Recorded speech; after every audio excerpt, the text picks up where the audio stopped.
बहुत आसान भाषा में आप समझ लीजिए कि एड्स कैसे होता है और किसको किसको हो सकता है, कौन कौन इससे पीड़ित हो सकता है और किसको किसको नहीं हुआ है और किसको किसको जांच करा लेनी चाहिए। जैसे कि कोई व्यक्ति की शादी से पहले तमाम वो यौन संबंध बनाता है तो उसको क्या जांच करा लेनी चाहिए कि एक सामान्य व्यक्ति जिसे एड्स नहीं है और वो एक सामान्य महिला जिसके साथ एड्स नहीं है उसके साथ अगर वो संबंध बनाता है और उसके बाद से फिर उसकी शादी उससे नहीं होती, फिर वो दूसरे के साथ बनाने लगता है, फिर वो तीसरे के साथ बनाने लगता है, लेकिन इनमें से किसी को एड्स नहीं है, तो एक पॉर्न स्टार जो होता है वो तमाम महिलाओं के साथ दिखता है और लोग उसे देखते भी हैं, तो क्या उन्हें एचआईवी एड्स हो सकता है? अगर किसी को एड्स हो जाता है तो उसे क्या करना चाहिए? सबसे पहले भारत में पिछले 10 सालों में 17 लाख लोगों को एचआईवी एड्स हुआ है और 2010 में लगभग 10 से 12 लाख लोगों की मौत एचआईवी से हो चुकी है दुनिया भर में। ये आंकड़ा दिन प्रतिदिन घट जरूर रहा है, लेकिन लोगों की मौत हो रही है, लोग एचआईवी एड्स से ग्रसित भी हो रहे हैं और इसका कारण सिर्फ और सिर्फ जागरूकता की कमी है। लोगों को जानकारी ही नहीं है कि एचआईवी कैसे होता है। लोग ये जानते हैं कि आपस में यौन संबंध बनाने से एचआईवी हो जाता है, किससे कैसे हो जाता है, इंजेक्शन के माध्यम से हो जाता है, प्रजनन जब महिला गर्भवती होती है उससे बच्चे को हो जाता है। ये तमाम कारण है। हमारे साथ कुछ मेडिकल के स्टूडेंट्स हैं, नर्सिंग की पढ़ाई कर रहे हैं। आज एड्स विश्व एड्स दिवस है। इस अवसर पर इन बच्चों के पास हम आए हैं और इनसे ही आप तक वो जागरूकता पहुंचाने की कोशिश करेंगे कि आप अगर इस सब तमाम विधियों से गुजर रहे हैं, आप किसी के साथ यौन संबंध बना चुके हैं या आप एड्स के बारे में नहीं जानते हैं, तो ये लोग बताएंगे और इन लोगों के माध्यम से मैं आपको बताने की कोशिश करूँगा। तो आज एड्स दिवस है, आप लोगों ने तमाम बैनर पोस्टर भी लगा रखे हैं, तमाम चीज़ें भी आप लोग फेस करते होंगे। जब लोगों के बीच में आप एड्स को लेके जागरूक करने के लिए जाती हैं तो क्या फेस करना पड़ता है? सर, मेरा नाम वंदना यादव है, मैं पैसिफिक कॉलेज की स्टूडेंट हूँ। सर, जब हम एड्स के बारे में जाते हैं बताने के लिए तो लोगों का मतलब ये भी रहता है कि बहुत लोगों को अभी पता भी नहीं है, जागरूकता मतलब बहुत ही कम है इंडिया में। और सर देखा जाए तो ये फॉरेन कंट्रीज़ में ज़्यादा होता है और हमारे इंडिया में ये 90% मतलब ये लोगों में बहुत ही पाया जाता है। तो हमें यही प्रॉब्लम होती है कि मतलब हम जाते हैं तो पूछते हैं तो उन्हें पता भी नहीं होता है कि हाँ मतलब क्या है एड्स मतलब, और उन्हें ये भी लगता है कि अगर एड्स जो बीमारी है वो किसी के छूने से या जूठा खाने से इन सब चीज़ों से फैलता है, और जबकि ऐसा नहीं है। और ये जो है अगर कोई संक्रमित व्यक्ति है जो अगर किसी यौन संबंधित में आता है तो उस वजह से भी होता है, और अगर कोई गर्भवती महिला है और वो अपने बच्चे को अगर वो दूध पिला रही है तो वो उस बच्चे को भी हो सकता है। और ये सर जो भी संक्रमित सुई वगैरह होती है उन सब चीज़ों से भी होता है और ब्लड ट्रांसफ्यूज़न से भी होता है। ये कई कारण हैं। इन्होंने एक कारण ये बताया कि एड्स जो है वो सबसे ज़्यादा गाँव में जो भ्रामक व्यवस्थाएं फैली हुई हैं उसमें एक माहौल ये बन जाता है कि एचआईवी एड्स छूने से, आपस में सांस लेने से, साथ थाली में खाना खाने से या तमाम उन वजहों से फैलता है जो छुआछूत के विषय में आती हैं। एड्स इन विषयों से नहीं फैलता है। सर, ये मतलब एक गांव ने एक अपने तरह से एक मानसिकता बना लिया, इमेजिनेशन कर लिया कि ये जूठा खाने से या फिर लोगों को टच करने से, छींकने से, खांसने से फैलता है, बट ये ऐसा कुछ नहीं है।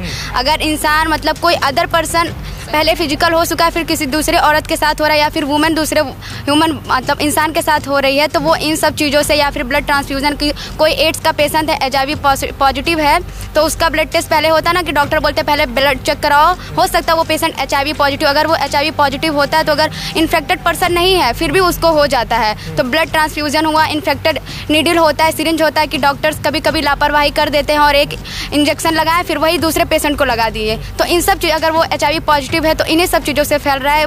ये प्रिवेंशन है, इसका लाइलाज तो है, एड्स इसका कोई इलाज नहीं है, बट प्रिवेंशन से इसे हम बचा सकते हैं एड्स को।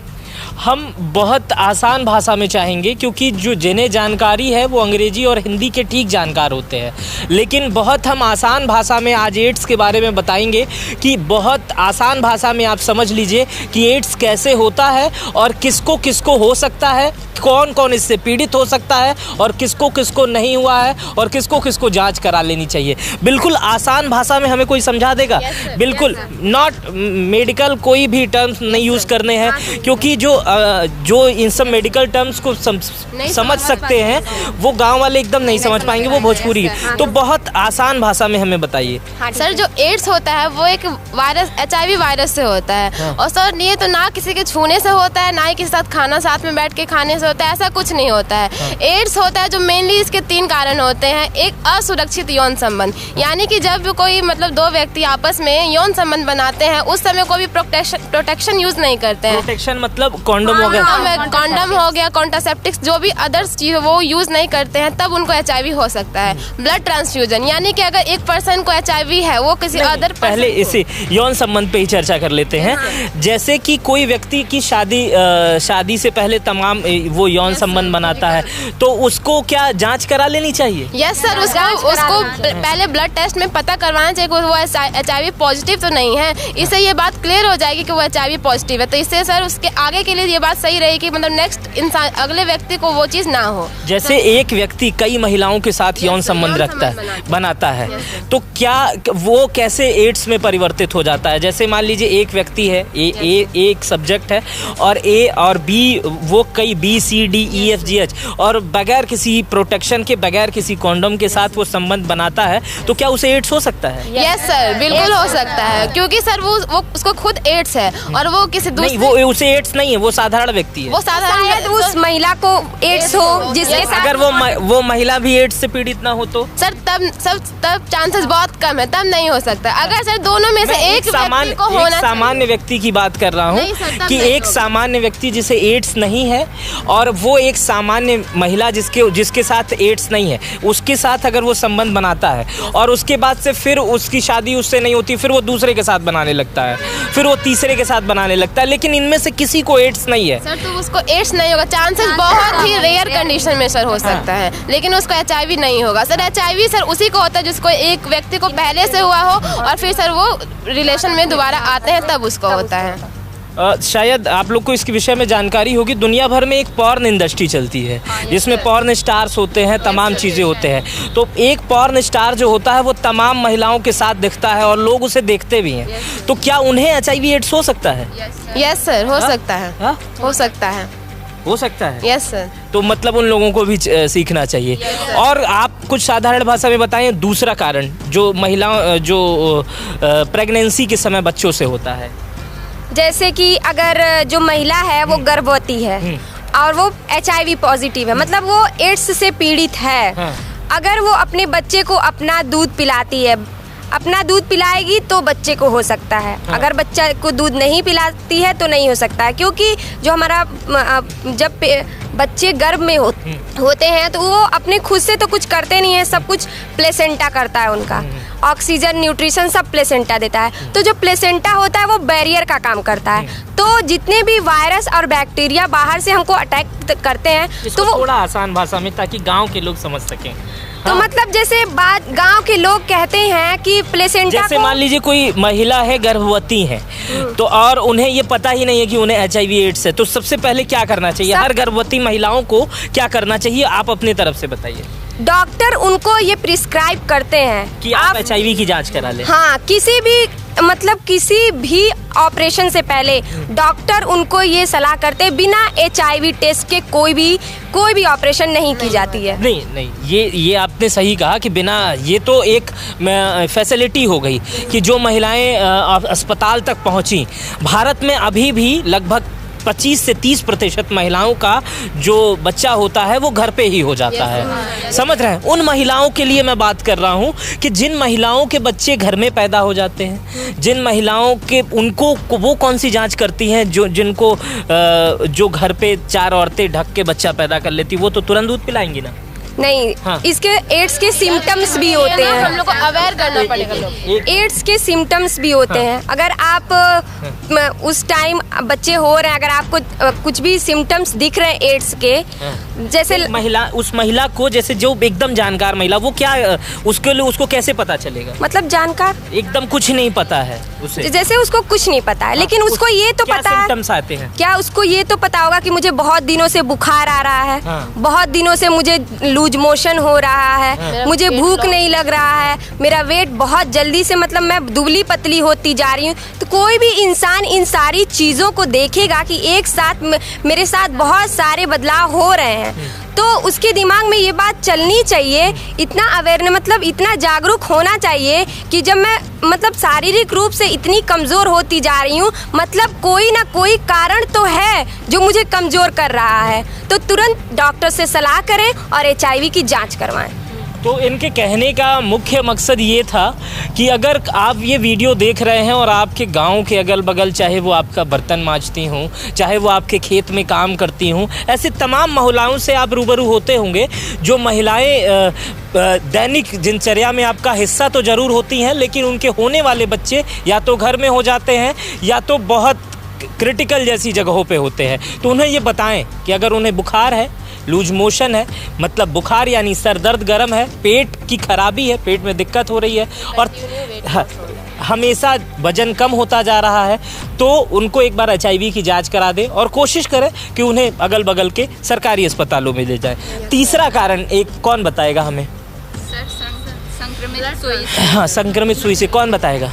आप बताएंगे। सर जैसे हम लोग हॉस्पिटल में जाते हैं, इंजेक्शन लगवाते हैं, हमें कोई भी डिजीज़ हुई हमें, तो सर क्या करते हैं डॉक्टर कभी कभी सर उस नीडल से एक इंसान पेशेंट को लगाएं, फिर उसी नीडल से दूसरे पेशेंट को लगा देते हैं सर। तो हमें पता नहीं रहता है कि वो जो पेशेंट है HIV से पीड़ित है या नहीं है, तो उसको हम अगर वो उसी नीडल को दूसरे पेशेंट को लगा देते हैं तो उसको भी हो सकता है। और सर एड्स या HIV के पेशेंट को हम गांव वाले एक अलग ही नज़रिया से देखते हैं, जैसे लगता है कि हम उनसे गले मिलने से, हाथ मिलाने से और उनका जूठा खाने से और उनके साथ सोने बैठने से, इन सब चीज़ों से एड्स होता है। तो सर उनको एक अलग नज़रिए से देखते हैं, तो उनको हम लोग उतना नहीं सपोर्ट करते हैं जितना कि अदर पर्सन को सपोर्ट करते हैं। तो सर इस एड्स को प्रिवेंट करने के लिए सर हम लोगों को जागरूक करना चाहिए कि ना सोने से पास में और ना ही बैठने से, ना तो उनका जूठा खाने से, इन सब चीज़ों से वो एड्स या HIV नहीं होता है।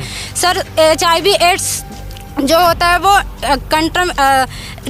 संक्रमित नीडल से और ब्लड ट्रांसफ्यूजन जो संक्रमित ब्लड ट्रांसफ्यूजन से होता है और सर सेक्सुअल कांटेक्ट से होता है, इन्हीं सब चीज़ों से एड्स। क्या नाम है आपका? सर मेरा नाम आरती गुप्ता। आरती ने बताया कि जो तीसरा कारण है वो संक्रमित सुई से हो सकता है। जैसे आप कहीं पर किसी भी जगह टिटनेस का इंजेक्शन या कोई भी इंजेक्शन लगवाने जा रहे हैं, या आप इंजेक्शन से नशा लेते हैं या कोई भी कारण इंजेक्शन से करते हैं, तो उस इंजेक्शन का एक बार इस्तेमाल करने के बाद दोबारा फेंक दीजिए। कई लोग एक इंजेक्शन का इस्तेमाल कई जगह पे करते हैं। हालांकि इंजेक्शन अब इतना सस्ता हो चुका है कि ऐसे केसेस नहीं आ रहे हैं, लेकिन एक रिपोर्ट के मुताबिक भारत में पिछले 10 सालों में 4,000 और लगभग 4 से 5,000 के केस ब्लड के इधर उधर के होने से ही हुए हैं। और ये केसेस अगर 4 से 5,000 हैं तो 4 से 5,000 जान मामूली नहीं होती है। 5,000 भारत की जान केवल सुई के गलत इस्तेमाल से, खून के इधर उधर के चढ़ने से हुई है। इसीलिए खून किसी सरकारी ब्लड बैंक का ही यूज़ कीजिए, क्योंकि वो लोग तमाम वो एहतियात बरतते हैं जो एक नॉर्म्स को फॉलो करता है। और भी आप एड्स संबंधित कोई जानकारी हमें और देना चाहेंगे? हाँ बताइए। हम लोग गाँव में गए थे, तो गांव के लोग मतलब 2-4 गिन चुन के ही हम लोगों को कोऑपरेट किए हैं। 2-4 ही लोग हम लोग को देखने भी आए हैं, 2-4 लोग ही हम लोग की बातों को सुने भी हैं। तो मतलब सबसे बड़ा उद्देश्य ये है कि जागरूकता, क्योंकि ये बीमारी लाइलाज है, इसका कोई इलाज नहीं है। एक बार हुआ तो ये उस आदमी को लेके ही जाएगा। तो मतलब कि बचाव ही सबसे ज़्यादा इसका इलाज है। तो जब सबसे ज़्यादा ज़रूरी है जागरूकता, अगर इंसानों में जागरूकता आ जाए तो हम इस बीमारी को रोक सकते हैं। अगर किसी को एड्स हो जाता है तो उसे क्या करना चाहिए? सबसे पहले तो हम डॉक्टर से कंसल्ट करें कि हमें HIV हो गई है, तो उसके बाद से हम प्रिवेंशन करें। हम अपना ब्लड, सबसे पहले तो हम अपने आसपास के सारे लोगों को, मतलब जो भी हमारे आसपास रहते हैं, उन्हें बताएं कि मैं HIV पॉजिटिव हो गया हूँ। क्योंकि हमारे यहीं के टीचर एक हैं, उनको नहीं पता था उनके पड़ोस में किसी को HIV हो गया था, तो वो इंसानियत के नाते उनको हॉस्पिटल लेके जाते थे, इंजेक्शन लगाते थे, लेकिन उन्हें नहीं पता था। कि वो HIV पॉजिटिव है। लेकिन जब वो सीवियर कंडीशन में बहुत ज़्यादा हो गया, सीवियर कि वो पेशेंट मतलब डेथ करने वाला था, तब जाके उनको पता चला कि ये HIV पॉजिटिव है। ऐसे में क्या था कि वो इंसान आपकी जान बचाने के लिए तो आपका मदद कर रहा था, लेकिन आप उसके ही जान के पीछे पड़ गए। जैसे कि यह है कि इंसान से दूसरे इंसान से खून के जरिए फैलता है, तो हम उन्हें बता देंगे तो जाहिर सी बात है हम अपना जान नहीं बचा सकते, कम से कम सामने वाला जो हमारा मदद कर रहा है उसका तो बता सकते हैं। तो जब एड्स छुआछूत से नहीं फैलता है तो ये जैसे ये वो इनको इंजेक्शन तो लगा रहे थे ना, गलती से अगर वो इंजेक्शन उनको प्रिक हो जाती तो फिर वो उनको भी हो जाता। तो जाहिर सी बात जो हम इसे छिपाने वाली ये बीमारी नहीं है। आप आसपास के लोगों को बताएं कि मुझे HIV पॉजिटिव है, अगर आप मेरा इलाज कर रहे हैं तो ग्लव्स पहन के करिए और मेरे खून से दूर रहिए। सर तो यही कि मतलब ये कोई मतलब डरने वाली बात नहीं है कि किसी को HIV हो गया तो वो खुलेआम समाज में बता सकता है कि हाँ मैं HIV पीड़ित हैं। और कोई मतलब जो समाज की जो अवधारणा है, जो गलत बातें हैं कि हाँ छूने से, साथ में बैठने से, तो ऐसा नहीं होगा। ये मतलब जागरूकता लाना बहुत ज़रूरी है। मतलब हमारे भारत में 90% लोगों को HIV होता है और उन लोगों को पता भी नहीं होता कि हमें HIV है। क्यों सर? क्योंकि वो लोग अशिक्षित होते हैं, उन लोगों को तो पहली बात पता ही नहीं कि HIV है क्या और कैसे होता है। गलत अवधारणा लिए अगर किसी को HIV होगा तो एकदम उसको गंदे नज़र से देखते हैं। मतलब माइंड में हमेशा गलत बात ही सेट रहती है कि नहीं HIV हो गया तो दूर ही, मतलब पता नहीं क्या ही हो गया उसको। तो ऐसा नहीं करना चाहिए। वो भी हमारी तरह एक व्यक्ति है, HIV हो गया, वायरस है। जरूरी नहीं है कि गलत ही सोचे, जरूरी नहीं है कि मतलब उसको असुरक्षित यौन संबंध से ही हुआ हो। बहुत सारे कारण भी हैं, जैसे कि हमने देखा ब्लड ट्रांसफ्यूजन है, असंक्रमित नीडल से भी होता। किसी भी कारण से उसको अगर HIV हुआ है तो उसको मतलब कोई भी भेदभाव नहीं करना है HIV के पेशेंट के साथ। इस साल की जो मेरी थीम थी इसी से रिलेटेड थी कि मतलब भेदभाव नहीं करना है। अगर हम यहाँ पे हैं तो HIV का पेशेंट भी हमारे बराबरी में खड़ा हो सकता है, उसको कोई भिन्न नज़र से नहीं देखना है। तो सर मेन उद्देश्य यही है हमारा आज का थीम को लेकर कि किसी में लेकर कोई भी वो ना रहे, असामनता ना रहे कि मतलब वो एड्स का पेशेंट है और हम नॉर्मल है। वो भी हमारी तरह ही है और वो भी नॉर्मल है, बस उसको HIV वायरस ने उस पर अटैक किया है और वो उससे पीड़ित है। अब उसको बचना मुश्किल है। गोरखपुर के एक पैसिफिक कॉलेज में थे और ये तमाम मेडिकल की पढ़ाई, नर्सिंग की पढ़ाई करने वाले छात्र थे। इन लोगों से हमने उन तमाम बातों पर डिस्कस किया, चर्चा की, जो एक आम जनजीवन के लिए बहुत ज़रूरी है। और इन्होंने बड़े मुखरता के साथ बताया कि एड्स किस किस वजहों से होता है, अगर किसी को हो जाए तो क्या करना चाहिए। तमाम रिपोर्ट्स मैंने पढ़ी है, उसके मुताबिक अगर किसी व्यक्ति को एड्स हो जाता है तो उसे सबसे पहले अपने नज़दीकी स्वास्थ्य केंद्र में जाकर इलाज कराना शुरू करना चाहिए और उन्हीं रिपोर्ट्स के हिसाब से वो सामान्य जिंदगी जी सकता है जिस तरह वो शुगर और ब्लड प्रेशर को लेकर जीता है, अगर वो नियमित रूप से दवा का सेवन करे। आज विश्व एड्स दिवस है, इससे मरने वालों की संख्या दुनिया भर में ज़्यादा है और ज़्यादा कम होते जा रही है। क्यों? इसका कारण है जागरूकता, और उसी एक जागरूकता को लेकर हम उसका छोटा सा हिस्सा बनने आपके बीच में आए थे, इन लोगों के बीच में आया था और इनके माध्यम से आपको ये बताने की कोशिश कर रहे थे कि एड्स की जागरूकता आपके लिए भी ज़रूरी है। और अगर आप सुन रहे हैं तो आप अन्य लोगों को भी बताइए, क्योंकि 2010 में 12 लाख लोगों की मौत पूरे दुनिया में HIV एड्स से हुई है। मेरा नाम मित्र प्रकाश है और हम गोरखपुर के एक पैसिफिक कॉलेज में थे। वीडियो पूरा देखने के लिए बेहद शुक्रिया।